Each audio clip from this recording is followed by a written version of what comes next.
Desde os primórdios da humanidade, os sonhos foram vistos como mensagens vindas do além. Alguns acreditavam que eram simples reflexos da mente. Outros juravam que traziam presságios, avisos de catástrofes, quedas de impérios, mortes anunciadas. Neste vídeo, vamos atravessar milênios de histórias em que o inconsciente parecia antecipar o impossível. Sonhos que previram terremotos, guerras, incêndios e tragédias que mudaram o rumo da história. Prepare-se para mergulhar em um mundo onde a fronteira entre o mistério e o destino se dissolve enquanto dormimos. Se você gosta desse tipo de conteúdo, já deixa o like, se inscreve no canal e vem comigo, porque agora vamos começar a história. Na mais remota aurora das civilizações, muito antes de existir a ciência, os homens já olhavam para o céu em busca de sinais e para dentro dos próprios sonhos em busca de advertências. Para os povos antigos, o sono não era um estado de repouso, mas uma travessia. Enquanto o corpo dormia, a alma viajava por reinos invisíveis, encontrando deuses, espíritos e sombras do que ainda estava por vir. Nessa fronteira entre o real e o sobrenatural, nasciam os sonhos proféticos, mensagens misteriosas que, acreditavam eles, podiam revelar desastres antes que acontecessem. Entre os sumérios, que ergueram as primeiras cidades conhecidas, os sonhos tinham o mesmo valor que um decreto dos céus. As tabuletas de argila encontradas em Ur e Lagash registram visões que anunciavam enchentes devastadoras, ataques inimigos e a ira dos deuses sobre governantes arrogantes. Em uma dessas histórias, um rei teria sonhado que o grande rio subia violentamente sobre os campos, engolindo casas e templos. Alarmado, consultou os sacerdotes intérpretes que viram naquilo um presságio de castigo divino. Dias depois, as águas realmente transbordaram. Assim, o sonho se tornava uma prova de que os deuses falavam e de que ignorá-los podia custar caro. Entre os babilônios, a arte de interpretar sonhos se transformou quase numa ciência sagrada. Eles chamavam esses sinais de Shutu, revelações noturnas enviadas por Marduk ou outros deuses maiores. Havia templos inteiros dedicados à leitura dos sonhos, e sacerdotes que passavam anos aprendendo a decifrar seus símbolos.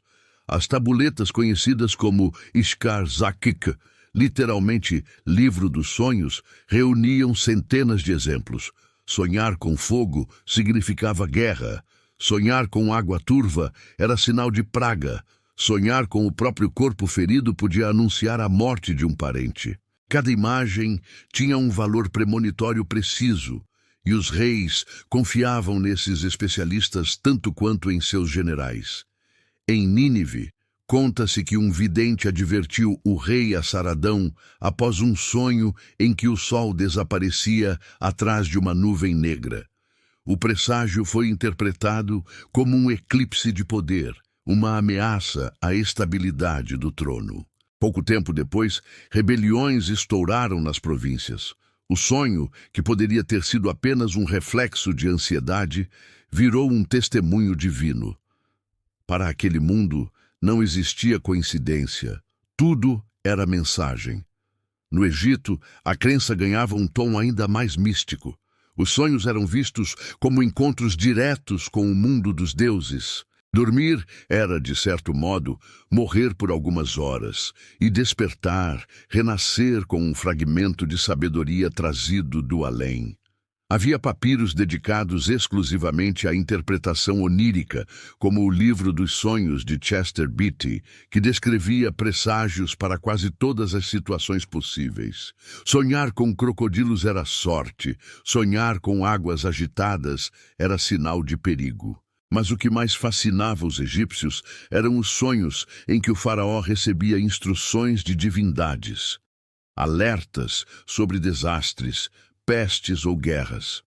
O rei Tanutamon, por exemplo, dizia ter visto em sonho um falcão sangrando, sinal de que seu reinado seria breve e turbulento. Para esses povos, o sonho era um canal sagrado. Não havia separação entre o natural e o sobrenatural. Se a colheita falhava, era porque um Deus havia se manifestado em sonho e ninguém o ouvira. Se o rio inundava, era porque os sinais haviam sido mal interpretados. O intérprete de sonhos se tornava então uma figura essencial, um tradutor entre mundos, alguém capaz de decifrar o idioma secreto da noite. Ele era consultado antes de guerras, coroações, viagens e construções de templos. Muitas decisões políticas nasciam de interpretações oníricas, e as consequências, boas ou trágicas, reforçavam ainda mais a crença de que os sonhos tinham poder real sobre o destino. O medo também fazia parte desse universo.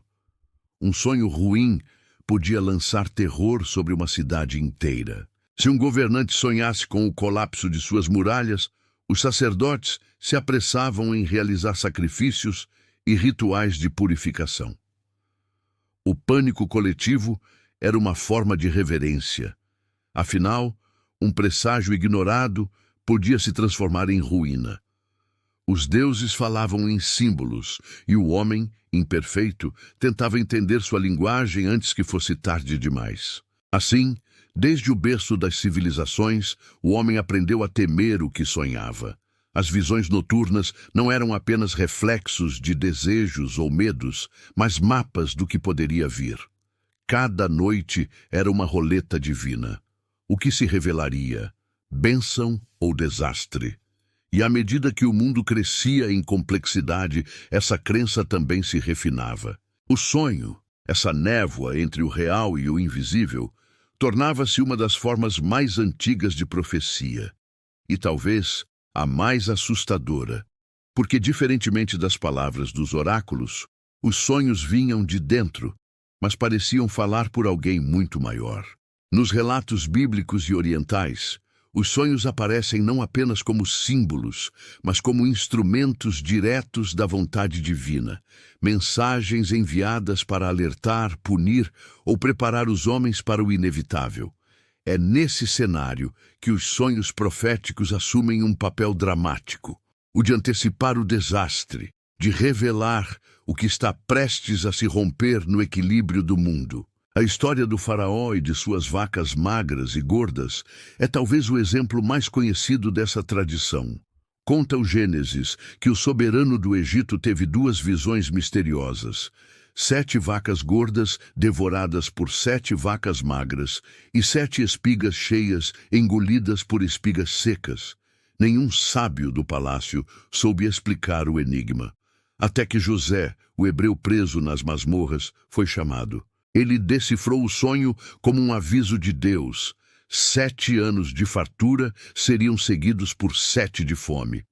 A interpretação salvou o Egito de um desastre e José se tornou o mais poderoso conselheiro do faraó.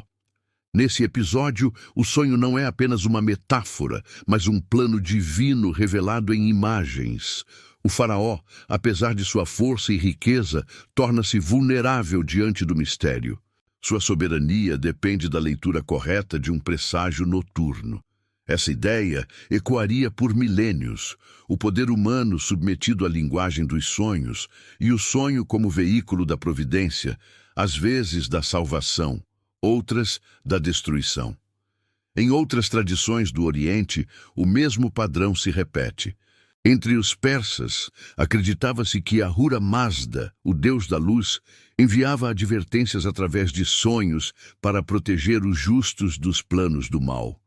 Já no livro de Daniel, outro exemplo marcante da literatura bíblica, o rei Nabucodonosor é atormentado por um sonho grandioso. Uma estátua de metais preciosos desaba sob o impacto de uma pedra. Nenhum de seus magos ou astrólogos consegue explicá-lo, até que Daniel, inspirado por Deus, revela que a imagem representa impérios que cairão e que apenas o reino divino permanecerá. O sonho aqui se torna uma profecia cósmica, o anúncio de desastres políticos, guerras e mudanças de eras. Entre os povos da Índia antiga, o sonho também servia como meio de comunicação entre o mundo material e o espiritual. Os textos védicos registram a crença de que certas visões noturnas podiam antecipar incêndios, epidemias ou a morte de um governante. Se alguém sonhasse com sangue, fogo ou a queda de um trono, sacerdotes realizavam imediatamente rituais de purificação para afastar o mal. O Atharva Veda descreve fórmulas e encantamentos destinados a silenciar o sonho mau, como se fosse possível desfazer o destino antes que ele se concretizasse. Na China antiga, essa relação entre sonho e destino alcançou uma dimensão ainda mais refinada. O imperador, considerado o filho do céu, tinha sonhos vistos como mensagens diretas do cosmos. Quando uma catástrofe se aproximava, uma seca, uma revolta, um eclipse, acreditava-se que o soberano já havia sido advertido em sonho. Os registros das dinastias Han e Tang mencionam que, após sonhar com dragões feridos ou rios secos, o imperador ordenava cerimônias de arrependimento coletivo, acreditando que o céu exigia humildade para afastar o castigo. Essas histórias, espalhadas por culturas tão diferentes, têm uma estrutura semelhante. O desastre nunca acontece de repente. Ele primeiro se anuncia discretamente nos sonhos, e o sonho, por sua vez, exige interpretação, um tradutor entre o humano e o divino. Essa necessidade de compreender o invisível deu origem a uma complexa rede de rituais e práticas oraculares. Antes de grandes decisões, reis dormiam em templos, esperando por uma visão que confirmasse seus planos. Sacerdotes jejuavam e se banhavam para tornar o corpo limpo o suficiente para receber mensagens oníricas. Em alguns lugares, como na Babilônia e na Síria, acreditava-se que o oráculo podia ser acessado através do sono induzido por cânticos e incensos. Mas por trás dessa devoção havia um medo profundo, o medo do desconhecido, a ideia de que o destino estava escrito em símbolos e que o homem era apenas o leitor imperfeito de uma linguagem cósmica produzia tanto fascínio quanto terror. Ignorar um sonho podia ser uma blasfêmia, interpretá-lo mal, uma sentença de ruína. Cada pesadelo carregava a dúvida. Seria apenas fruto da mente inquieta ou um aviso de que algo terrível estava por vir? Ao mesmo tempo, o sonho também trazia uma espécie de consolo. Era a chance de participar de um diálogo com os deuses, de receber uma pista sobre o próprio futuro. As civilizações antigas acreditavam que compreender o sonho era uma forma de domesticar o caos, de dar sentido àquilo que não podia ser controlado. Por isso, criaram sistemas inteiros de leitura onírica, catálogos de símbolos e rituais de reparação. Dormir, em certas culturas, era um ato sagrado, e despertar uma oportunidade de decifrar o destino antes que ele se cumprisse. Assim, o sonho profético se consolidou como um teatro entre o divino e o humano, onde o desastre é o protagonista invisível. Seja nas areias do Egito, nas planícies da Mesopotâmia ou nos palácios do Oriente, o padrão se repete. Antes da tragédia, o aviso. Antes do colapso, o sinal. A humanidade aprendeu cedo que o presságio não é uma exceção, mas uma constante, e que talvez o verdadeiro mistério não esteja no desastre em si, mas na estranha capacidade do inconsciente de percebê-lo antes que ele aconte. Com o florescimento do mundo greco-romano, a relação entre sonho e destino começou a se transformar. As antigas tradições orientais ainda ecoavam, mas o espírito grego buscava explicações mais racionais, tentando conciliar o místico e o filosófico. O sonho, antes domínio exclusivo dos deuses, passou a ser também um objeto de estudo da mente humana. E, no entanto, por mais que a razão tentasse domá-lo, ele permanecia cercado de mistério, como se o próprio inconsciente resistisse a ser completamente explicado. Na Grécia, os templos dedicados a Asclépio, deus da medicina, tornaram-se centros de uma prática singular, a incubatio. Homens e mulheres viajavam de longe para dormir dentro desses santuários, acreditando que, durante o sono, o Deus os visitaria em sonho para curar doenças ou revelar o caminho da cura. O templo de Epidauro, o mais famoso de todos, recebia peregrinos de todas as partes do mundo helênico. Antes de deitar-se, o devoto passava por rituais de purificação, jejuns e banhos sagrados. À noite, ele dormia sobre peles de animais sacrificados, aguardando a visita divina. Os sacerdotes de Asclépio eram também intérpretes dos sonhos. Ao amanhecer, ouviam os relatos dos fiéis e decifravam as mensagens simbólicas. Se alguém sonhasse com serpentes, animais sagrados do Deus, era sinal de cura próxima. Se sonhasse com águas turvas, indicava desequilíbrio do corpo ou da alma. A medicina, nesse contexto, nascia da fusão entre fé e interpretação onírica. O corpo físico e o corpo espiritual se encontravam no mesmo teatro simbólico, o sonho. Com o passar dos séculos, o interesse pelos sonhos ultrapassou o âmbito religioso e penetrou o campo da filosofia. Platão via o sonho como uma ponte entre o mundo sensível e o das ideias, uma espécie de vislumbre do real absoluto que a vigília raramente permitia.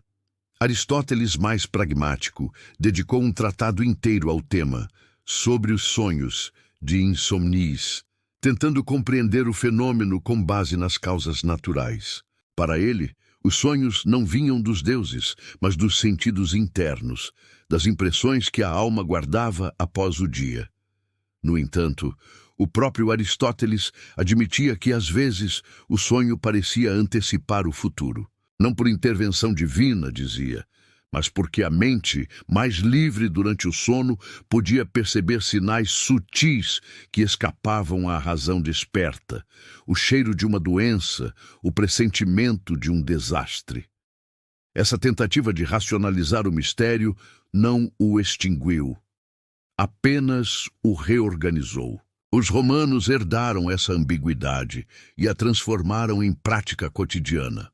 Nenhum imperador deixava de consultar seus intérpretes de sonhos.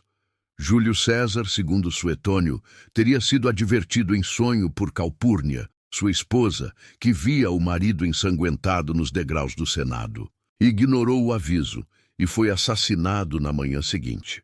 O sonho, mais uma vez, não evitou o desastre, apenas o anunciou. Durante o Império Romano, os livros de interpretação dos sonhos tornaram-se tão populares quanto os manuais de astrologia.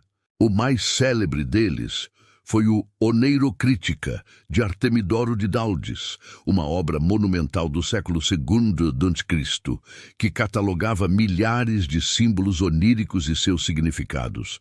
Artemidoro via o sonho como uma linguagem cifrada da alma e do destino, e acreditava que cada pessoa possuía um vocabulário simbólico próprio.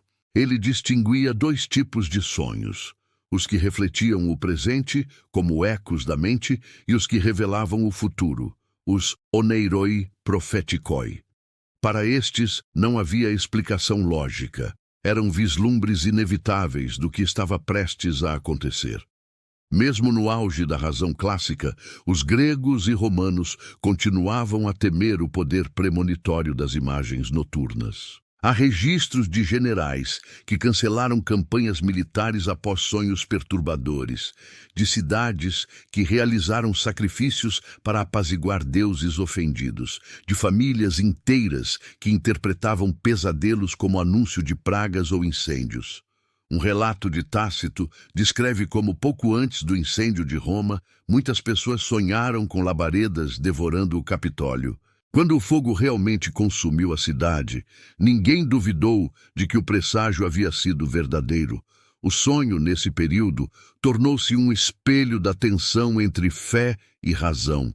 Enquanto os filósofos tentavam traduzi-lo em termos naturais, o povo continuava a vê-lo como um canal entre o homem e o destino.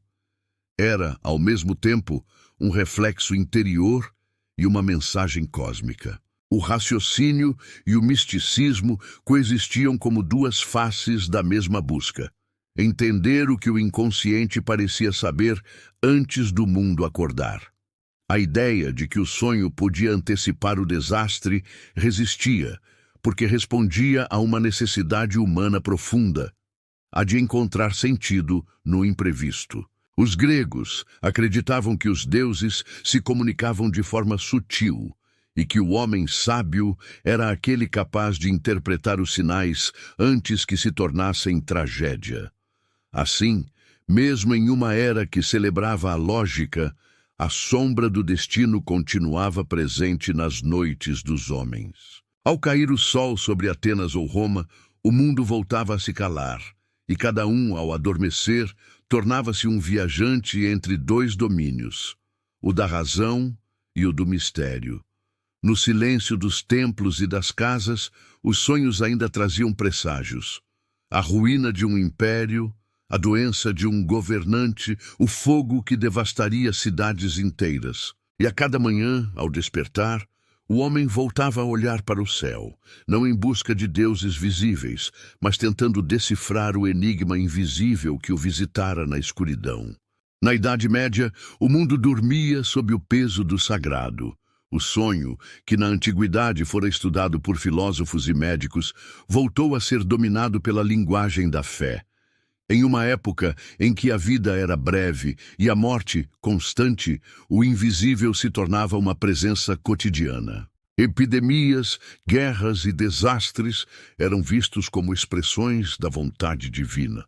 E, naturalmente, os sonhos voltaram a ocupar o papel de mensageiros dessa vontade. Dormir podia ser um ato de revelação ou de perigo espiritual, e cada visão noturna carregava a suspeita de ser um aviso do céu ou uma armadilha do inferno. Nos mosteiros, monges registravam com zelo seus sonhos e os interpretavam à luz das Escrituras. Muitos acreditavam que Deus falava aos justos através de símbolos, assim como fizera com José, Daniel ou o faraó do Egito. Relatos medievais narram visões de abades que sonharam com cidades queimando ou com rios de sangue, prenúncios de pestes e invasões. O sonho era visto como uma extensão da oração, um espaço em que o espírito liberto do corpo podia ser tocado pela graça divina. Havia uma pureza quase mística nesse estado intermediário entre o sono e a revelação. Mas nem todos os sonhos vinham de Deus. Essa era a grande preocupação teológica da época. A igreja ensinava que o demônio também podia se manifestar através de imagens oníricas, tentando enganar os fiéis com falsas profecias. Santo Agostinho, em suas Confissões, descreve o temor diante de sonhos que o perturbavam. Não sabia se eram mensagens divinas ou tentações diabólicas. Para distinguir uma da outra, criaram-se critérios morais. O sonho que conduzia ao arrependimento e à humildade vinha de Deus. O que despertava soberba ou medo excessivo vinha do mal. Assim, o sonho se tornava um campo de batalha entre forças invisíveis, e o sonhador, um espectador do conflito entre céu e inferno. Em muitas cortes europeias, reis e rainhas consultavam monges e eremitas para compreender presságios noturnos. O cronista Godofredo de Monmouth conta que, pouco antes da invasão normanda, um rei saxão sonhou com lobos cruzando o mar, símbolo do inimigo estrangeiro. Na França, há registros de freiras que afirmavam ter sonhado com uma muralha em chamas pouco antes do grande incêndio de 1210. E durante a peste negra, em meados do século XIV, inúmeros relatos de sonhos premonitórios circularam entre os mosteiros. Monges que viam anjos com foices, mulheres que sonhavam com cidades cobertas por névoa negra, prelúdios da doença que logo devastaria a Europa. O medo religioso reforçava o poder desses relatos. O sonho não era apenas uma lembrança da noite, era um sinal a ser obedecido. Se um governante sonhasse com fogo, os sinos das igrejas tocavam em alerta. Se alguém sonhasse com uma cruz caída, era motivo de jejum coletivo. A fronteira entre o sonho e a profecia tornava-se cada vez mais tênue, e a necessidade de interpretar o invisível alimentava tanto a devoção quanto a paranoia.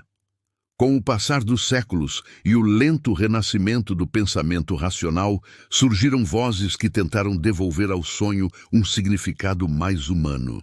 No Renascimento, quando o homem começou a se colocar novamente no centro do universo, os sonhos foram reinterpretados como expressões da imaginação e do corpo. Médicos como Paracelso acreditavam que os sonhos refletiam desequilíbrios internos e que o espírito, durante o sono, curava a si mesmo através de imagens. Mas, paradoxalmente, o fascínio pelo sobrenatural não desapareceu, apenas mudou de forma. Os artistas renascentistas viam no sonho uma fonte de inspiração e mistério. Leonardo da Vinci, por exemplo, anotava suas visões noturnas como exercícios de imaginação e conhecimento. Para ele, sonhar era tocar o invisível, mas não por milagre, e sim por percepção sensível. Já para os teólogos mais conservadores, essa liberdade era perigosa. Se o sonho não vinha de Deus, podia ser obra do demônio. Assim, mesmo em uma era de redescoberta do humano, a sombra da superstição ainda pairava sobre o travesseiro dos homens. A tensão entre fé e razão atravessava os séculos. Enquanto alguns estudiosos tentavam explicar os sonhos por causas naturais, outros viam neles o campo onde a alma enfrentava as forças do bem e do mal. E quando o destino parecia inevitável, guerras, pestes, catástrofes, o sonho voltava a ser o refúgio do inexplicável. Era nele que a humanidade ainda podia encontrar um sentido para o sofrimento. Nos registros do final da Idade Média, há um padrão que se repete. O desastre sempre vem precedido por visões noturnas. Sonhos de sangue antes de batalhas, de incêndios antes de tempestades, de anjos chorando antes de epidemias. Talvez fossem apenas coincidências registradas depois dos fatos, mas, para aqueles que viviam à sombra da fé, nada era acaso. O sonho era a prova de que o céu continuava a falar e que, mesmo nas horas mais sombrias, a humanidade ainda podia ouvir. O Renascimento, com toda a sua luz e ciência, não apagou esse eco. Apenas o transformou. O sonho deixou de ser um oráculo divino e passou a ser um espelho da alma. Mas nas madrugadas silenciosas, quando o medo e o mistério se misturavam, o velho instinto ainda falava mais alto. Aquele sentimento ancestral de que, ao fecharmos os olhos, poderíamos ver, por um instante, o que o destino preparava para nós. No século XIX, o sonho passou a ocupar um novo território, o da mente. A religião já não era mais o único filtro possível, e o avanço da ciência trouxe uma sede inédita de explicações. O inconsciente, palavra que começava a ganhar força, tornava-se o novo templo do mistério humano. Mas, curiosamente, quanto mais a ciência tentava compreender o sonho como fenômeno psicológico, mais histórias surgiam de pessoas que juravam ter sonhado com tragédias antes que elas acontecessem. A antiga crença nos presságios resistia, disfarçada de coincidência, de intuição, de estranha sensação. O medo ancestral se modernizava, trocando de linguagem, mas não de essência. Foi nesse cenário que surgiram as grandes teorias. Sigmund Freud, em A Interpretação dos Sonhos, 1900, via o sonho como uma realização disfarçada de desejos reprimidos. Para ele, não havia nada de sobrenatural no ato de sonhar. Era a mente tentando comunicar aquilo que a consciência censurava. Carl Jung, por outro lado, enxergava o sonho como uma ponte com o inconsciente coletivo, uma dimensão onde símbolos universais e experiências arquetípicas se repetiam. Mesmo sem recorrer ao divino, Jung admitia que certos sonhos pareciam ultrapassar a lógica do tempo. Ele chamava isso de sincronicidade, coincidências significativas, como se o inconsciente participasse de uma rede invisível de sentidos. Enquanto os estudiosos formulavam teorias, o mundo colecionava casos que pareciam desafiar qualquer explicação racional. Um dos mais impressionantes ocorreu antes do naufrágio do Titanic, em 1912. Centenas de pessoas relataram ter sonhado com navios afundando, com gritos no gelo, com águas escuras engolindo multidões. Um dos passageiros, o escocês William T. Stead, escreveu dias antes da viagem um conto sobre um navio que colidia com um iceberg no Atlântico. Ele embarcou no Titanic e morreu no desastre. Após a tragédia, jornais do mundo inteiro reuniram testemunhos de sonhos premonitórios, e a coincidência se tornou um enigma coletivo. O mesmo aconteceu em outras épocas. Pouco antes do assassinato de Abraham Lincoln, sua esposa contou que o presidente tivera um sonho perturbador. Via-se caminhando pela Casa Branca, ouvindo soluços, e ao chegar a um salão, encontrava um caixão coberto por uma bandeira. Quando perguntou quem havia morrido, uma voz respondeu: o presidente dos Estados Unidos. Dias depois, Lincoln foi assassinado no Teatro Ford. Um século mais tarde, em 1966, o pequeno vilarejo galês de Aberfan seria palco de outra tragédia. Um deslizamento de rejeitos de carvão que soterraria uma escola e mataria mais de uma centena de crianças. Após o desastre, uma equipe de pesquisadores britânicos coletou mais de 100 relatos de pessoas que afirmaram ter sonhado com a catástrofe nos dias anteriores. Uma menina que morreu no evento teria dito à mãe na véspera: sonhei que a escola desaparecia debaixo de algo preto. Coincidência? Pressentimento? Memória inventada? A fronteira entre o acaso e o inexplicável voltava a se dissolver.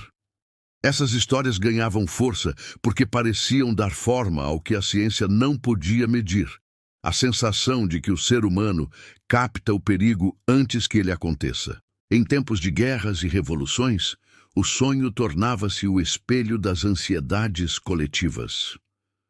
Durante a Primeira e a Segunda Guerra Mundial, milhares de pessoas relataram visões de bombas, trincheiras e cidades em ruínas antes dos ataques.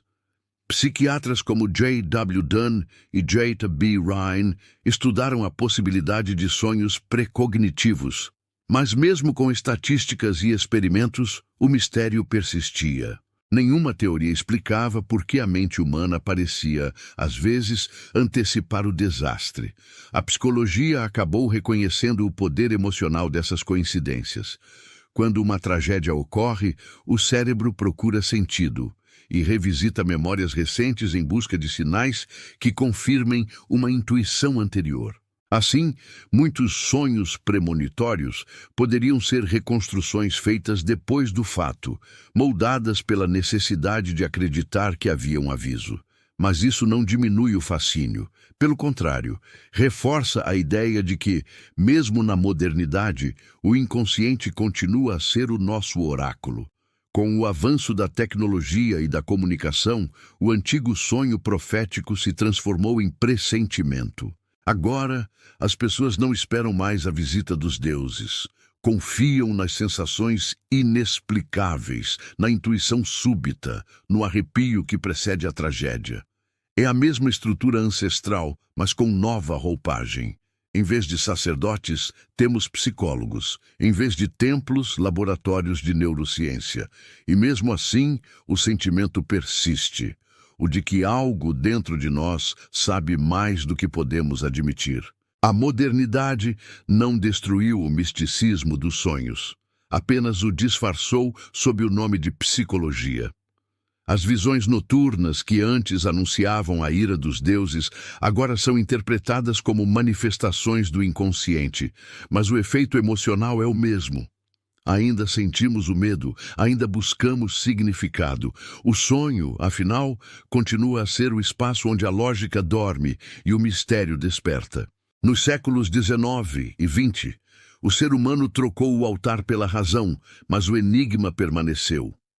Entre Freud e os sobreviventes do Titanic, entre laboratórios e lendas, o sonho seguiu cumprindo sua antiga função: avisar, consolar, assustar. E talvez o que chamamos de pressentimento seja apenas o nome moderno para uma intuição milenar, a mesma que fazia reis consultar sacerdotes e monges rezarem após uma visão.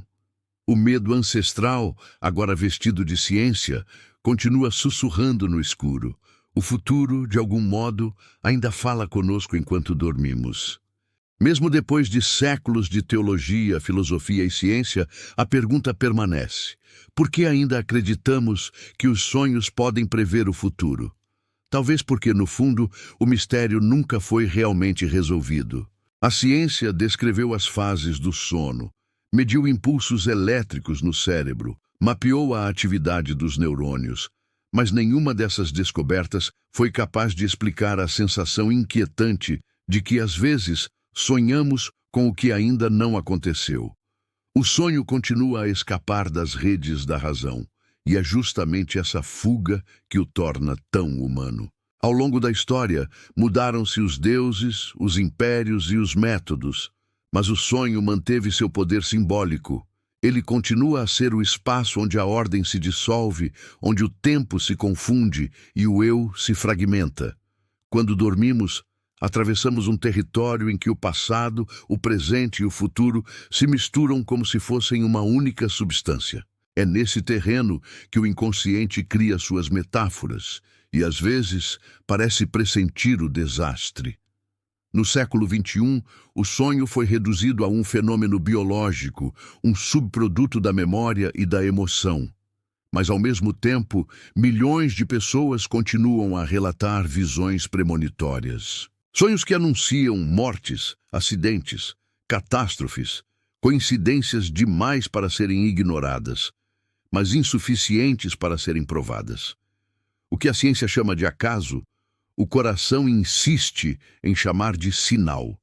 Entre esses dois polos, o homem moderno tenta se equilibrar, dividido entre a lógica e a necessidade de encontrar sentido no imprevisível. O medo de perder o controle sobre o destino é o motor invisível dessa crença. Desde os tempos em que os reis da Babilônia consultavam intérpretes até o presente, em que buscamos significados em fóruns e análises psicológicas, a essência é a mesma. Queremos acreditar que o desastre pode ser previsto e, portanto, evitado.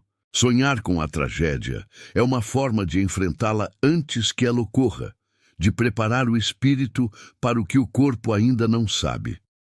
O sonho, nesse sentido, é o ensaio do medo. E há algo de profundamente poético nesse instinto, porque mesmo quando a razão ri dos presságios, o inconsciente continua a nos contar histórias em que o futuro parece já estar escrito. Talvez isso revele menos sobre o cosmos e mais sobre nós mesmos, sobre a necessidade humana de criar narrativas para suportar o acaso. O sonho é a metáfora perfeita para o destino, incontrolável, indecifrável e ainda assim carregado de significados que insistimos em decifrar. Ao longo dos séculos, essa crença se adaptou, mas nunca desapareceu. Na Idade Média, ela se vestia de fé. No Renascimento, de mistério artístico. Na Era Moderna, de psicologia. Hoje, ela se manifesta na linguagem dos pressentimentos, das energias, das coincidências improváveis. O nome muda, mas a emoção é a mesma. O susto de perceber que talvez algo dentro de nós saiba mais do que imaginamos. Talvez os sonhos premonitórios não sejam janelas para o futuro, mas espelhos da alma, reflexos de medos e desejos tão profundos que parecem ultrapassar o tempo. Quando alguém sonha com a perda de um ente querido e essa perda se concretiza, não significa necessariamente que viu o futuro, mas que, em algum nível, já o temia. O sonho apenas dá forma a essa ansiedade silenciosa, transformando o indizível em imagem. O presságio, portanto, pode ser menos um aviso divino e mais um retrato do que já está latente dentro de nós. Mas, mesmo aceitando isso, o mistério persiste. Porque há sonhos que não se encaixam em nenhuma explicação lógica, visões que precedem fatos, coincidências que desafiam as probabilidades. E é nesse espaço entre o racional e o inexplicável que o ser humano continua a se fascinar. O sonho se torna um lembrete de que há dimensões da experiência que escapam ao controle, e talvez seja exatamente por isso que precisamos dele. Ele nos devolve o espanto, a sensação de que ainda existe algo além daquilo que podemos medir. Talvez, afinal, os sonhos não falem do que vai acontecer, mas do que já somos. Não anunciam o futuro, revelam o inevitável que habita em nós, os caminhos que já trilhamos sem perceber. Cada visão, cada imagem noturna é um fragmento do que nos compõe, um reflexo do destino que carregamos dentro do inconsciente. E é aí que o sonho profético ganha sua verdadeira força, não como previsão, mas como espelho. Quando sonhamos com tragédias, não estamos vendo o amanhã. Estamos ouvindo o eco de algo que já ressoa no nosso íntimo, o murmúrio do medo que acompanha a humanidade desde os primeiros tempos, porque no fim, talvez o futuro não nos visite enquanto dormimos. Talvez sejamos nós que, ao sonhar, tocamos brevemente o que já estava escrito em nossa própria alma. E ao acordar com o coração acelerado e a estranha sensação de ter visto demais, restamos entre dois mundos, o da razão e o do mistério, tentando decifrar aquilo que talvez nunca tenha sido um aviso do amanhã, mas apenas o eco silencioso do que sempre esteve em nós.